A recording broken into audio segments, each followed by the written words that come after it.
11-р хэсэг. Сарнай хүүхдүүдэд цэцэрлэгт өгчхөөд ажил руугаа алхаж явна. Цэлмэг ажиллаар хөдөө явсан тул хүүхдүүдээ яасал цэцэрлэгт хүргэж өгөх үүрэг зөвхөн түүнд оногдчихэ. Хэдийгээр машинаараа ажил руугаа явж болох ч гэлээ тэрээр заримдаа өглөөд ингэж алхах дуртай. Тэгээд ч хүүхдүүдийн цэцэрлэг түүний ажилдаг эмнэлэг хоёр тийм хол зайтай биш ээ. Сарнай ойрд төрөх тасаг дээр биш. Амбулторт үзлэг хийж байгаа бөгөөд өдөржин хүн ихтэй цаг зам муутай унждаг байна.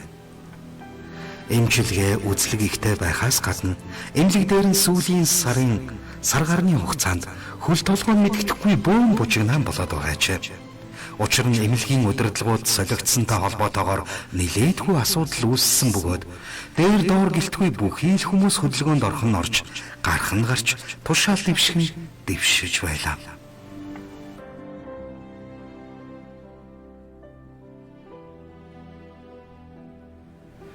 Шинээрч нэлээд олон эмч ажилтнуудыг авлаа. Өвчтөн эхчүүд гэхээсээ илүү бичиг цаасны ажил хаасаагүй мундахгүй их байгаа ч. Тиймээс Сарнад өөртөө цаг зав гарган юм бодонгоо ингэж аргаар талхах нь тааламжтай байсан. Цэлмэг 2-7 хоногийн хугацаатай хөдөө ажиллаар явсан бөгөөд ирэх арай болоогүй байгаа ч. Сарнай уужуу тавин алхасаар ажилдаа ирлээ. Үзэлгийн хуваар хэдийнэ гарчээ. Тэрээр үүдэнд хүлээх хүмүүсийг хараад өнөөдөр ч нэлээ хүнтэй байх нь гэж бодох зураа өрөөндөрж гадуур хувцсаа тайлан халаадаа өмсөж ширээндээ суулаа. Эхний эмэгтэйд үзлэг хийхээр өрөөндөө дуудлаа. Тасралтгүй бүртгэл үзлэг зөвлөгөө үргэлжилж сая л нэг хүн жаахан багсахын алдад цагаа гарвал цайны цаг төгсөн байв. Өчигдөр түүнтэй их сургуульд хамт нэг ангид сурч байсан гэрэлчин утсаар ярьж маргааш завтаа бол хоёулаа уулзъя гэж байсныг гинэт санаад гэрэлчин лүү залгаж. Гэрэлчин гэдэг нь Сарнай тэр хоёр их сургуульд хамтдаа сурч нэлээд дотн найзалж нөхрөлөж байсан хоёр юм. Гэрэлчин сургуулаа төгсөөд Герман улс руу явж тэндээ 6 жил гаруй хугацаанд амьдарч байгаад саяхан нутагтаа ирсэн ачаа. Сарнай гэрэлчин лүү залгаад "Байна уу? Сайн уу миний найз? Өдрийн мэнд" гэхэд утасны цаанаас гэрэлчин "Сайн. За миний найзын ажил нь гайгүй юу?"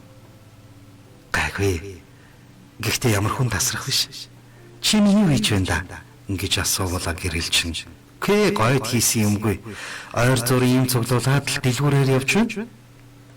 Миний найз өнөөрөө уулзах юмэр үсттэй. Хоёлаа жаах ярьж хөөрц суй уулзаагүй удлаа шүү дээ.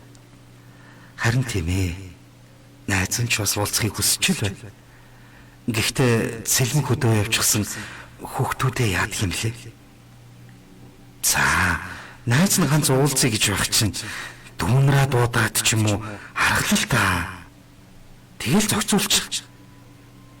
Би бас ганцаараа биш шүү. Найз залууга чамтай танилцуулах гэсэн. Саяхан Монголдо ирээд танилцж дотонсон.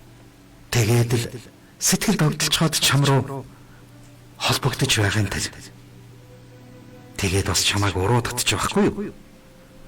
Тэгсэн чинь тоохгүй юм химэн нэлээд гомдолсон өнгөөр хэлэхэд Сарнай "За тийм бол ойлголгүй яах вэ? Найз нь тэгвэл эртхэн ажиллаа дуусгачаад дүүгээ дуудаж хүүхдүүдэд цэцэрлэгээс нь авчгаад эргээд холбогдъё. Гэхдээ залуу хосууд уулзах гэж байхад би шавар юм биш үү? Дараа нь хоёулаа тухтаа уулзсан дээргүй юу?"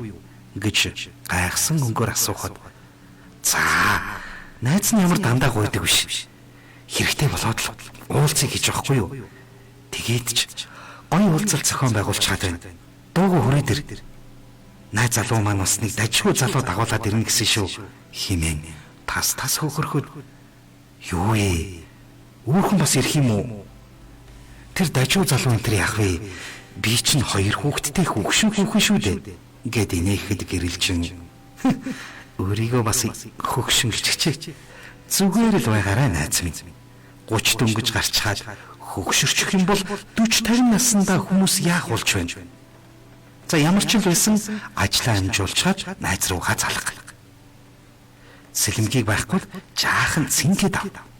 Ингэж нөгөө хизээний нүүрэмгийг цовоо дугаараа инээсээр утсаа тасаллаа.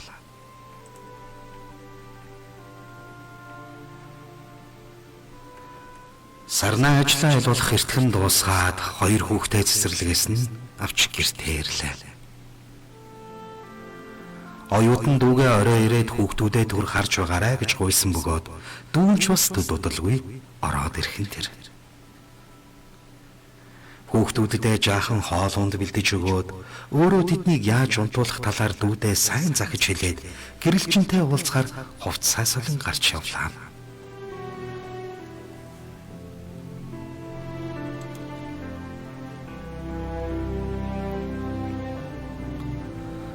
Сарнаа гэрэлжингийн ярьж тохирсон рестораны үүдэнд ирээд түнлүү залгуурл.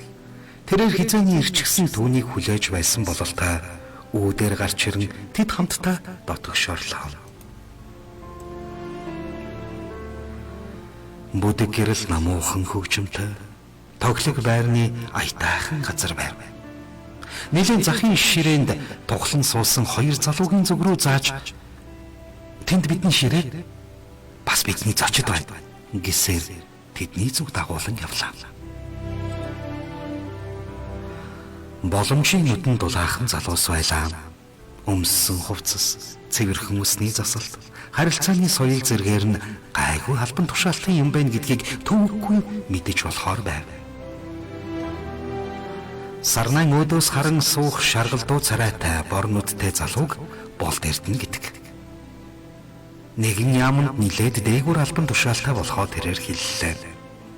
Харин гэрэлжингийн зэрэгэлдээ суух залууг тамир гих бөгөөд уул уурхайн компани захирал хэмээн өөрийгөө танилцууллаа.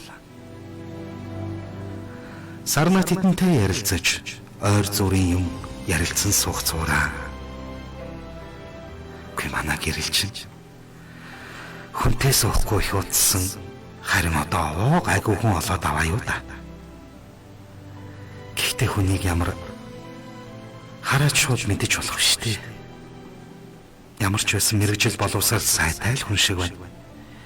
Болчтой миний найз гэж бодох зураа тэдний яриаг чагнан ажиглан суулаа.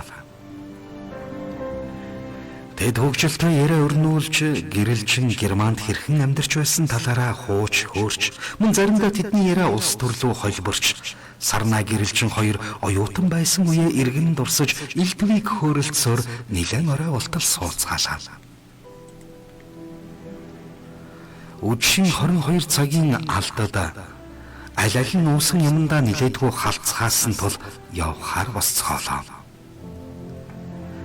Найзтайгаа уулзаад бас таалагдсан залуутайгаа хамт оройг өнгөрөөсөн гэрэлжин нилээд сэтгэл нь хөдөлсөн бололтой. Одоо бүгдээрээ манайх руу хамт явах уу гэхэд Сарнаа нилээн санаан зовсон байдалтай яалаа гэжтэй найз минь тараа олъё. Найз нь хүүхдүүд рүүгээ явахгүй бол нөгөө хэд ч нь хүлээж байгаа гэхэд гэрэлжин. За тэгвэл болтоо. Миний найз Сарнааг хүргээд өгч. Найз нь явлаа.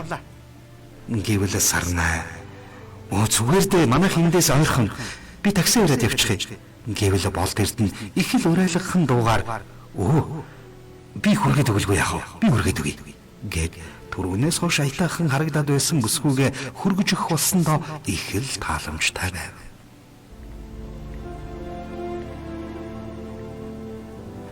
Гэрэлжин Сарнаа руу дөхөж ирснээ. Чихэнд нь бараг шивнэг шахам. Битгий маялаад байл та. Наа залуучин чамайг идчихгүй.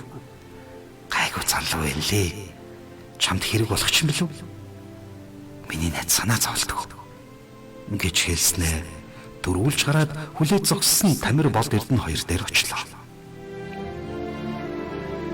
Тэгэд хот хос хосоороо такси барин гэр-гэрийн зүг хөдөлцөхөөлөө.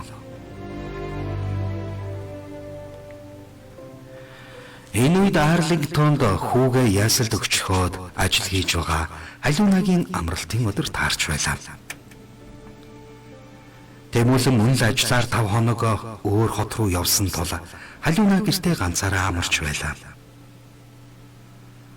Сүүлийн хэдэн сар Тэмүүлэнтэй дотн харилцаатай болсон ч гэлээ Халиуна тийм их сэтгэлийн хөдөлгөөн хайр дурлалын нандин холбоо байсангүй. Тэгээд ч Тэмүүлэн Монголд 3 хүүхэдтэй. Өөрөө эхнэрээсээ салсан гэж хэлж байгаа ч үнэн худлыг нь сайн мэдэхгүй. Түүнд чадлаараа тусалсан сайхан сэтгэлийг нь л үнэлж байвч түүний эхнэр болох бодол тэнд огтхонч төрсөнгүй. Ер нь ч тэгээд Халиуна Цэлмгийн найзтай цаашид удаан хамт амьдрна гэдэг түүнд утгагүй санагдаж эхэллээ. Харин Тэмүүлэнгийн хувьд бол эсэргээр цаг үргэлж сэтгэл зүрхийг нь эзэмдэх болсон Халиунаг яаж өөрийн болгох талаар замын турш бодож явдаг болсон бөгөөд учрал сайн аав болж чадна гэдэгтэй ч итгэлтэй байсан юм.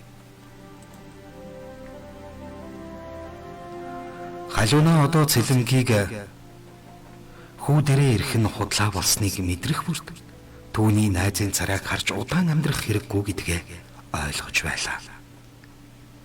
Хэдийгээр ажил хийж өөрийгөө болон хүүгээ хоолунд өмсөж зүүхээр таслахгүй болгоод байгаа ч цаашдын амьдрал зорьсон зорилгодоо хүрэх нь юу юунаас илүү чухал байлаа.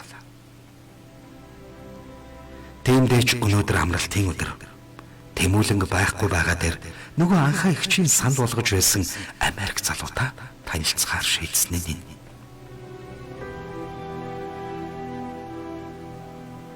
Өглөө анхаа эгч рүүгээ залгаж нөгөө залуутай өнөөдөр уулзаж танилцаж болох талаар асуухад би утсаар лавлаад өгье гэж хариулсан байлаа. Төдөөдөлгүй тэрээр түүнтэй уулзах цаг газрыг хэлж өгсөн. Халиуна яг анхудаа болцоонд явах гэж байгаа мэт сэтгэл нь догтлоод л байлаа. Магадгүй энэ болцоо түүний цаашдын амьдралыг шийдэх учраас тэрээр ингэж сандран догдолсон байж болох юм. Тэгээд ч аль болох сайхан харагдах хэрэгтэй гэдгээ сайн ойлгож байлаа. Өглөөнөөс хойш толны өмнө эргэлдсэн тэрээр үсээ, дээш, шуун, баг зэрэг сулхан хавчаад цайвар цэнхэр өнгийн бие барьсан даашин зумслоо. Хүүхэд гаргаад биеийн галбар жаахан өөрчлөлт орсон ч өрдийнхаасаа улам гойлог сайхан болсон мэт түүнд санагдаж байв.